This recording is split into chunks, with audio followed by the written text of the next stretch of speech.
માંજલપુર સ્પંદન circle પાસેનો બનાવ gas line leakage શોધવા ઠેર ઠેર ખાડા ખોદતા પાણીની લીકેજ લાઇનથી ફુવારા ઉડ્યા। માંજલપુર સ્પંદન સર્કલ પાસે ગેસ લીકેજ શોધતી વખતે પાણીની લાઇન તૂટી જવાથી લીકેજ થયેલી લાઇનના કારણે સતત 1 કલાક સુધી પાણીના ફુવારા સતત ઉડતા રહ્યા હતા।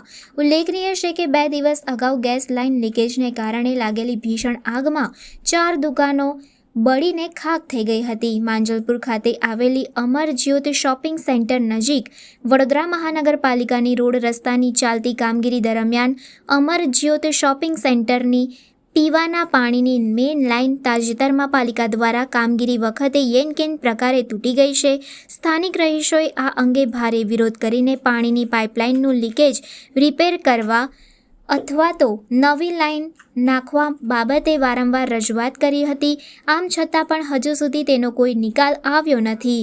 આથી ત્રાહિમામ થયેલા સ્થાનિક રહીશોની તરફેણમાં પાણી લીકેજ રિપેરિંગ ન થાય અથવા તો નવી લાઇન ન નખાય ત્યાં સુધી શહેર કોંગ્રેસના પૂર્વ ઉપપ્રમુખ વિનોદ શાહ માંજલપુર સ્પંદન સર્કલ નજીક આજે બપોરે 12 વાગ્યાથી અનિશ્ચિત સમય સુધી આમરણાંત ઉપવાસ પર ઉતર્યા છે। માંજલપુર સ્પંદન સર્કલ પાસે 2 દિવસ અગાઉ ગેસ લાઇન લીકેજ થવાના કારણે ભીષણ આગ લાગી હતી। આગના કારણે 4 દુકાનો બળીને ખાખ થઈ ગઈ હતી।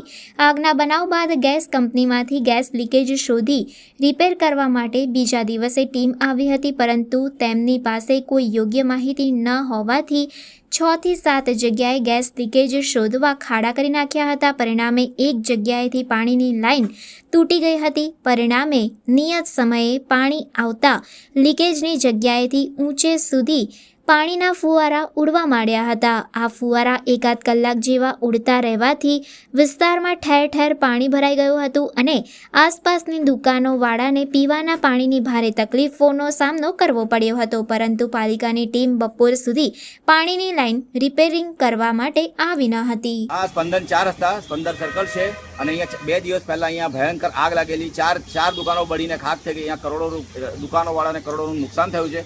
એમાં ગેસ લાઇન લીકેજ થવાથી જે આગના ભડકા થયા અને આગ લાગી, તો એ ગેસ લાઇન ક્યાંથી લીકેજ થયો અને ગેસ લાઇન ક્યાંથી ક્યાં જાય છે એ શોધવા માટે ગેસ લાઇન વિભાગે અલગ 6 થી 7 જગ્યાએ ખાડા ખોદ્યા, પણ એમને હજી સુધી પણ ગેસ લાઇન મળી નથી। અને ગેસ લાઇન શોધતા આ લોકોએ મેઇન પાણીની લાઇન છે જે અમારા શોપિંગમાં પાણી આવે છે તે પાણીની લાઇન તોડી નાખી। આજે અમારા ઘરોમાં અમે પાણી વગર રહ્યા છે। તો આ સરકારી તંત્ર આડેધડ જે રીતે કામગીરી કરી રહ્યું છે એનો હું સખત વિરોધ કરું છું। એક જાગૃત નાગરિક તરીકે, એક કોંગ્રેસ પાર્ટીના નાગરિક તરીકે હું સખત એનો વિરોધ કરું છું અને આ સરકારને કહું છું કે હવે તમે આવી રીતે કામગીરી કરવાનું બંધ કરો, સંકલન કરો, એકબીજા વિભાગ સાથે સંકલન કરો અને તમામ વિભાગના તમામ અધિકારીઓને હાજર રાખો। એમની પાસે ગેસ લાઇન ક્યાં જાય છે એનો કોઈ નકશો જ નથી કે અહીંયાથી આ જગ્યાએથી ગેસ લાઇન જાય છે। આડેધડ એ લોકો અંધારામાં તીર મારી કેટલા કલાકથી પાણી લીકેજ? છેલ્લા અડધો કલાકની ઉપરથી આ પાણી 9 વાગે પાણી આવે છે, 9 વાગ્યાથી પાણી ચાલુ છે અને આજે લોકોને પીવાનું પાણી નથી મળતું। આ ઉનાળાનો સમય છે, લોકો પાણી માટે વલખા મારી રહ્યા છે।